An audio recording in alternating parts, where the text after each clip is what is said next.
Hello and welcome to Daily Current Affairs by MHA IAS. Today is 19th June 2019 and the topics for discussion are Digital Communications Commission, National Crime Records Bureau, Recap, Forest Landscape Restoration, Map Aided Program and Previous Year Question Revision Series. Coming to the first topic, Digital Communications Commission.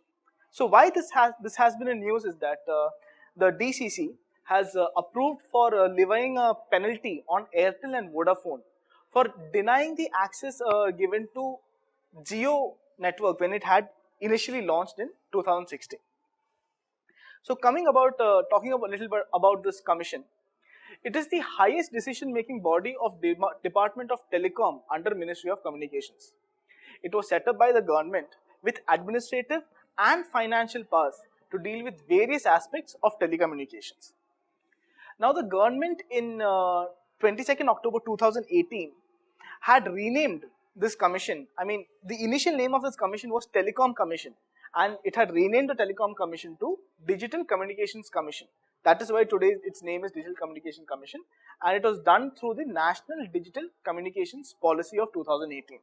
So please look into that. Talking a bit more about this commission, it has an ex officio chairman. I'm talking about the members here. It has an ex officio chairman and the ex officio chairman will be the secretary of the Department of Telecommunications. That is the ex officio chairman. It will have 4 full-time members from the Department of Telecommunications itself. That will be the additional secretary, a member from the finance area, the service area and the technology area. In addition to that, it will also have 4 part-time members. The 4 part-time members will be the Niti Ayog's Chief Executive Officer, the Secretary of Department of Economic Affairs, the Secretary of MHA and the Secretary of DIPP. Coming to the next topic, National Crime Records Bureau. Now this has been in news because of the political murders that had taken place in Bengal. Talking about this agency a little bit, now NCRB is the nodal agency for authentic source of data on crime, accidents, suicides and prisons. And this data is basically used for policy research and other policy matters. So how do you, make a policies for the data that it requires from that? This NCRB will be giving it to them. It is mandated to empower the Indian police with information technology and is responsible for collecting and maintaining the crime data of the country. It functions obviously, if it's collecting everything, it will be becoming a repository for information, and this will also assist the police officers who are investigating crime. If they require any information, they can take it from NCRB records. Now, the bureau is also the nodal agency for all fingerprint related matters, and that also includes accreditation of fingerprint experts in the country. So all fingerprint basis issues related to fingerprint is given by NCRB. It is part of the Ministry of Home Affairs and it was set up in 1986 based on the recommendations of National Police Commission and MHA Task Force. Talking a bit more about the bureau, it is the implementing and monitoring agency of crime and criminal tracking network system. And this mission, this crime and criminal tracking network system is a mission under the National E-Governance Plan. Now this project aims for creating a comprehensive and integrated system for enhancing the efficiency and effectiveness of policing in our country. Coming to the next topic is recap. Now why is this in news is because the Indian Coast Guard is going to co-host the 12th Recap Information Sharing Center and Capacity Building Workshop in Delhi. So what is RECAP? Now RECAP stands for Regional Cooperation Agreement on Combating Piracy and Armed Robbery Against Ships in Asia. So you would be knowing that the Indian Ocean has a trade route going through it. Now there are many pirates out in the African side or in other regions also who attack these ships and keep them for ransom, so that the international trade is hampered. So it's against this that this body has come. Now it is the first regional government to government agreement to promote and enhance cooperation against piracy and armed robbery for ships in Asia. So when they are going to give them protection, that is why this body has been created. It was launched in 2006 with 14 Asian countries, and presently it has 20 countries. But don't think that only Asian countries are a part of this. No, it also has European countries like Netherlands, Denmark, United Kingdom, Australia, and also the US is also a part of this. Because obviously, if you think about it, the Indian Ocean region is actually a major trade route. So almost all the developed countries will be interested in this to keep their cargo safe against piracy. So they'll naturally come and join this body. Now, the Recap Information Sharing Center was established also in 2006, and it was established at Singapore. Now, India played an active role in the setting up of this center. The Union government has designated the Indian Coast Guard as the focal point within India for Recap.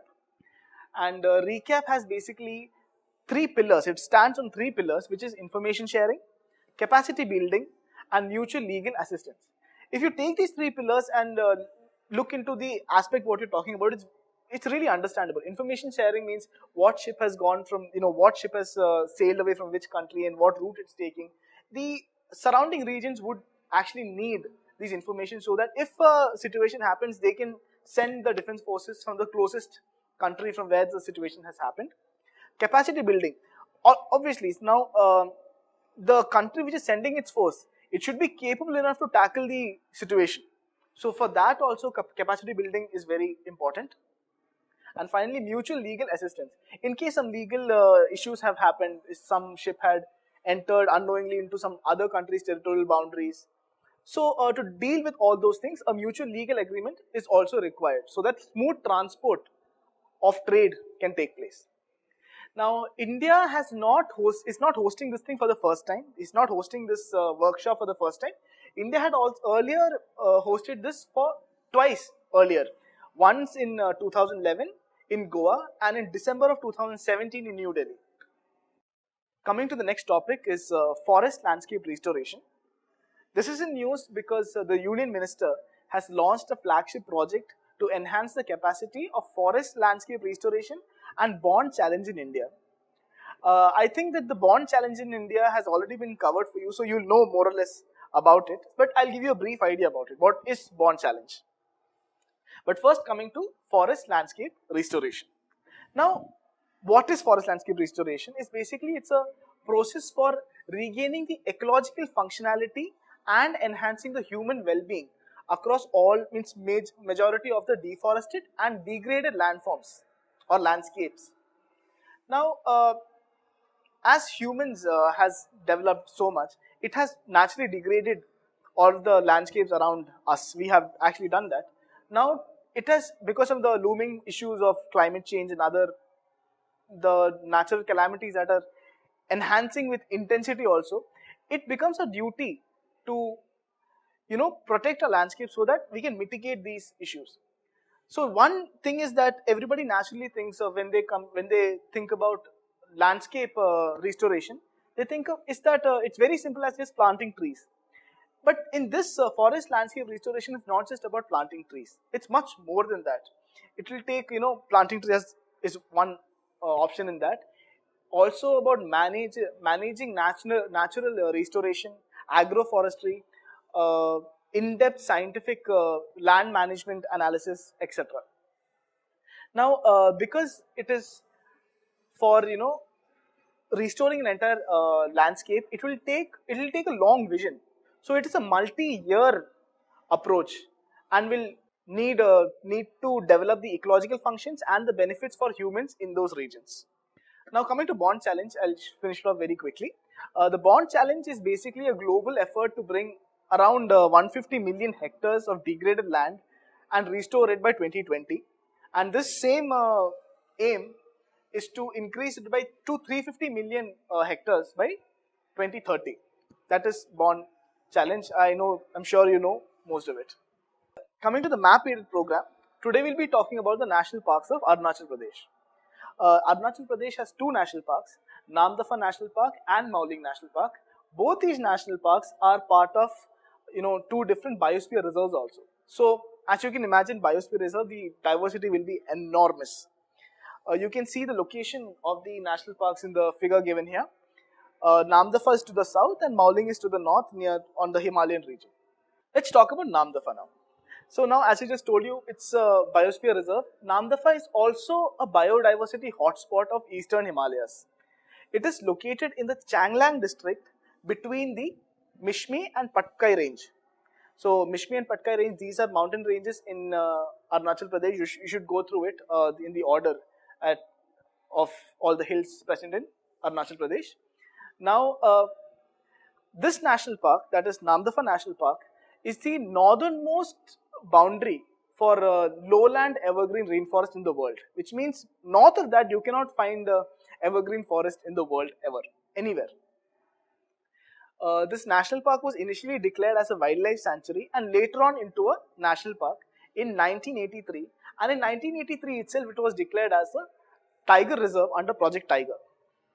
Now, this national park is at an elevation and therefore it has many types of forest, from tropical evergreen forest, temperate broadleaf forest, mixed forest, and also bamboo forest. If you look at the position of Namdapha Wildlife Sanctuary, you'll understand that it is right at the junction of two realms. That is, in the north you have the Himalayas, which is very cold, and to the east you have the Myanmar forest, which is very dense. And therefore it comes under two biogeographic realms. The first one is Paleo-Arctic and the second one is Indo-Malayan biogeographic realm. Keep that in mind. Coming to the next one is Mauling National Park. It is spread over the Upper Siang, Western Siang and Eastern Siang districts. And it is completely within the Dihang Dibang Biosphere Reserve. This national park has been named after the highest peak in the national park, which is Mauling Peak. This national park has so much of biodiversity within itself that it is often called as the cradle for Arunachal Pradesh's biodiversity. So you can imagine the amount of biodiversity that it has. And it is obviously on the Himalayan region, so it has a very high altitude. So this goes from 400 meter to over 3000 meters. And because of this altitude difference, you can find many different kinds of forests at each altitude range in this national park, from tropical rainforest to temperate forest, and in the higher reaches there is also snow cover. Coming to the previous year question revision series, which of the following regions of India are shale gas resources found? 1. Cambay Basin, 2. Kaveri Basin, 3. Krishna Godavari Basin. Now, you will be knowing that shale gas is more of a, it's a recent discovery. Past few years only they have discovered. Otherwise, till now it's been more of the coal and natural oil, the oil that we have. That is what is being used. But shale is more or less an unconventional source of energy, and America is basically leading in this. Now, India also had thought about this and had identified 6 basins and had 6 basins for its exploration. And that is the Cambay Basin, the Assam-Arakan region, the Gondwana region in central India, the Krishna Godavari Basin, the Kaveri Basin, and Indo-Gangetic Basin. All these regions, if you see, will have porous rocks. That means shale gas is mostly found inside porous rocks. Now, coming back to the question, they asked where are the regions where shale gas is found. All the 3 answers are correct. All the 3 options are correct. So the answer will be D. That's all for today. I hope you enjoyed this session. If you have any comments or queries, please write down in the comment section below. Thank you.